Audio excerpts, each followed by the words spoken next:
ayan guys, ito yung part 2. So, in the next video ko, kasi medyo nagko-collapse yung aking cellphone. Okay, next video natin, no? Pinag-usapan natin sa unang video, yung pagdating ko dito. Ngayon naman, ina-explain ko sa inyo step by step, or kung ano yung mga pinagdaanan ko na journey na pwedeng mapagdaanan nyo rin. Kaya, pwede ko kayong bigyan ng mga tips sa kalagitnaan or sa katapusan ng video na to. Okay, huwag na natin patagalin. Nung dumating ako dito, yun nga yung nangyari sa akin. So, dahil nga may bayad kami sa bahay, so, yun, 6,500 ang binabayaran namin sa monthly. Ngayon, sa unang buwan nga, dahil ang sinahod ko lang, let's say, ang sinahod ko, kunwari, is 6,000 crowns. Dahil sa napaka-unti ng aking naipasok, dahil sa aking pagdating, ay medyo malapit na ang cut-off. So, yung 6,000 crowns, syempre, gagastos ka, wala kang mga kawali, wala kang kaldero. Although may provide naman si agency namin, pero hindi siya sapat. So, bumili ka ng baso, tasa, kutsara, mga gamit, plato, ganyan, mga toyo, lahat parang from the start, para ka nagbibuild ng bahay mo dyan sa Pilipinas na as in wala ka talagang kagamit-gamit, as in talaga, syempre from the start. So yung 6,000 crowns mo, parang doon lang lahat mo pupunta. So, in the first month, wala akong padala. So, sumahod ako noon ng September 15. So, August ako dumating guys ha. August 12, 2022. September 15 kami sumahod. Okay? Ngayon, sumahod ulit ako ng October 15. Which is pang 2 buwan ko na. Ang sinahod ko po at that time is nasa 11,000 crowns. Ngayon, ito yung, ito yung scenario. What if sumahod ka ng 11,000 crowns in the second month, kaso pag alis mo ng Pilipinas, meron kang loan. Pag alis mo ng Pilipinas, inaasahan ka kaagad ng pamilya mo na meron ka kaagad padala sa kanila.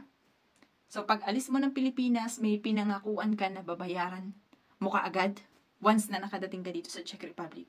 So guys, ngayon pa lang sinasabi ko na sa inyo, sa unang 3 buwan nyo, andyan yung sinasabi kong dapa pa kayo. Ha? Dapa pa kayo. Kung baga, yung ika 4 months mo, parang medyo nakabangon na kayo. Yung ika 5 months mo, nakaupo na kayo. Yung ika 6 months mo, medyo nakayuko na kayo. Okay? Hindi kayo totally build up agad na pagdating nyo dito, ang dami nyo ng pera. I-explain nyo yan sa family nyo. So, eto naman mga ginagawa kong video. Hindi ko to ginagawa para sa sarili ko. Naranasan ko to para yung, para yung experience nyo pagdating nyo dito, hindi kayo ma-disappoint. Kasi, that is my feelings when I came here. So, na-disappoint po ako talaga. Kasi galing ako ng Taiwan, which is sa Taiwan, unang buwan ko pa lang, recover agad ako. Kahit meron pa ako nung loan. So, may loan ako sa Gcash. So, kung alam nyo kung kayo ay nag-Taiwan, so, Gcash po ang niloanan ko sa Taiwan.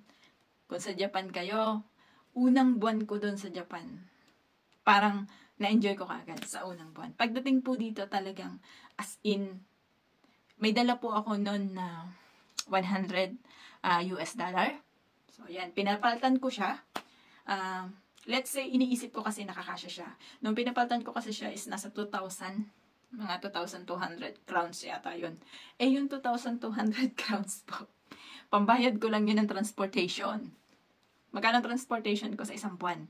So, 5,500 po. Okay? So, sabihin natin yung 2,000 nabawasan ng 500. Ay, 5,500. 550 crowns. Sorry. Huwag kayo misunderstood dun, ha? 550 crowns ang aking transpo allowance. So, nagbayad kami. Kasi, syempre, habang pupunta ka ng trabaho, magsakay ka ng sakayan. So, kailangan mo talaga ng perang pamasahe. 'Di ba? So, yung iba doon, ibinili ko ng mga gamit sa bahay. Bumili ako ng unan. Although may provided sa amin si Grape Care na isang unan, merong comforter na isa, ganyan. Pero, as in, sabi ko nga sa inyo, back to zero kayo eh. Buti nga may mga dala ko ng mga sabon kahit paano.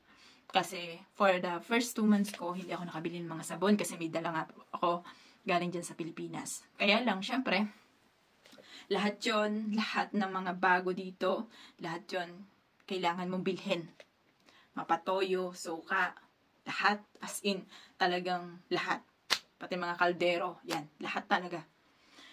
Kaya po, kahit may pahiram sa akin si agency at that time na 4,000 crowns, which is equivalent to $200.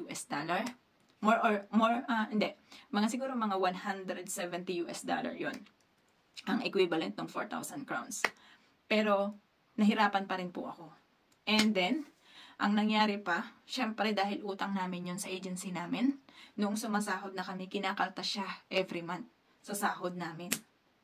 So, makikita nyo, wala naman siyang interest, kaya lang makikita nyo na, ouch, nakaltasan ako na 1,000 para dun sa ginamit ko sa pambili ko ng mga ganito, ganyan. So, ang mapapayo ko lang, ang bottom line, magdala kayo ng extra na pera, especially kapag kayo ang magbabayad ng bahay. Ito po talaga yung nagiging struggle kapag kayo ang magbabayad ng bahay. Kasi hindi nyo pwedeng sabihin sa may-ari ng bahay na, teka lang, 6,000 lang yung sinahod ko kakaltasan mo pa. Hindi nyo po pwedeng sabihin yun. Ha? Dun sa 6,000 ko na binanggit ko kanina na sinahod ko for my first month, wala na pong bahay yun. Kung baga, linis na kasi nga, tinatanggal na sa payslip namin yung bahay.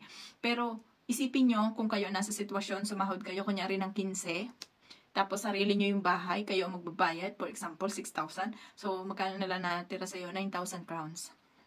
Kaya, for the first 6 months, itatak nyo po yan sa isip nyo, at ipaliwanag nyo yan sa pamilya nyo na hindi porke Czech Republic at hindi porke Europe ang pupuntahan nyo. Mapera po ang dadatnan nyo.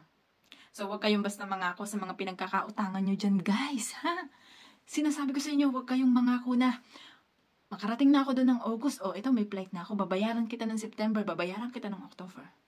So, don't say that, guys. Kasi baka November na, hindi ka pa nakakabangon. Okay, hindi ko sinasabi na lahat, ha? Hindi ko sinasabi na lahat to sa Czech Republic. Ito lang yung reality. So, binibigay ko sa inyo yung reality na hindi lahat pinapalad sa magandang pasok sa trabaho. So, isa po ako sa buhay na patotoo na hindi naging okay or naging smooth ang unang first 6 months ko dito. So, sa mga kaibigan nyo or mga pinsan nyo, mga kapatid nyo na nagsasabi sa inyo ng ganito, na pinapatotohanan nyo yung sinabi ko, totoo po talaga na nangyayari yon. So, makaka-recover kayo niyan after 6 months ng buhay nyo dito. Pwede nyo sabihin na sa ika-7 months, pwedeng medyo okay na kayo. Makakapagbayad na po kayo unti-unti ng mga pinagkakautangan nyo. Yan. So, yan. Lagyan natin ito ng part 3, no? Kasi 10 minutes na.